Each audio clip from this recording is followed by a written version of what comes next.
نماز وطر کے بارے میں پوچھ رہے ہیں کہ 3 وطر اگر کوئی پڑھے، ویسے تو اللہ کے رسول اللہ علیہ وسلم نے حدیث پاک میں فرمایا کہ وطر حق ہے، جس کا جی چاہے 5 پڑھے، جس کا جی چاہے 3 پڑھے، جس کا جی چاہے 1 پڑھے۔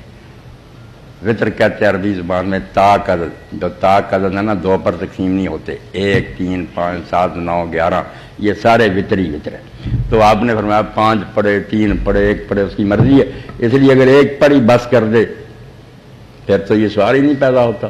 اگر 3 پڑھنا چاہتا ہے وہ اس کے 3 طریقے، وطر پڑھنے کے 3 طریقے دنیا میں رائج ہیں۔ ایک طریقہ تو ہے جو صحیح اور بہت اعلیٰ، جس میں شک و شبہ نہیں، اور ائمہ کی اکثریت نے اس کو قبول کیا۔ حرمین شریف میں بھی آپ دیکھتے ہیں تراویح کے بعد پڑھنے وہ طریقہ ہے کہ 2 الگ پڑھے جائیں، 2 رکعتیں الگ شروع کی جائیں، تحیات درود شریف سلام پھیریں ختم کر دیں، 1 رکعت پھر اٹھ کر اکیلی پڑھیں، وہ نئی شروع کریں، اس میں پھر ثنا پڑھیں، فاتحہ اور سورت پڑھیں، قنوت پڑھیں، اس کو الگ پڑھیں۔ یہ شفع جو ہے نا، وہ شفع کہتے ہیں جوڑا، 1 وطر تاک، ان کو الگ کر کے پڑھا جائے دونوں کو۔ اصلی طریقہ تو یہ پکا جس میں شک شبہ نہیں۔ دوسرا طریقہ یہ ہے کہ اکٹھے پڑھے اور درمیان میں نہ بیٹھے، جیسے میرے بچے نے کہا کہ کئی لوگ اہل حدیث حضرات ایسے ہی کرتے ہیں کہ درمیان میں نہیں بیٹھتے، دوسری رکعت پر اٹھ جاتے ہیں، تیسری پر بیٹھتے ہیں، مغرب کی طرح نہیں پڑھتے، درمیان میں تشہد نہیں پڑھتے۔ یہ طریقہ بھی رسول کریم علیہ السلام سے ثابت نہیں ہے، یہ حضرت عطا بن امیر رباح وغیرہ نے پڑھا، کوئی اس کا ثبوت بھی آپ سے نہیں ہے۔ اور تیسرا جو ہے کہ مغرب کی طرح ہی پڑھتے ہیں 2 تشہد، یہ صحابہ میں سے حضرت ابن مسعود وغیرہ سے آتا، رسول اللہ سے نہیں آتا۔ اس لیے اگر آپ پوری سنت کی پیروی کریں نا، جس میں کوئی شبہ نہیں، پھر تو پکا اور قوی قول ہے کہ 2 رکعتیں الگ پڑھیں، ان کا سلام کہیں، 1 جو الگ پڑھیں، شفع اور فصل میں فرق کریں۔ حضور یہ کر کے درمیان میں باتیں کر لیتے تھے، ابن عمر کر لیتے تھے، 1 الگ پڑھی جائے، 2 الگ، سب سے قوی تو یہ ہے۔ باقی دوسرے طریقے میں ان کو ہم یہ تو نہیں کہہ سکتے کہ اس سے نماز نہیں ہوتی، آخر بڑے بڑے نیک لوگوں نے پڑھی ہے۔ جی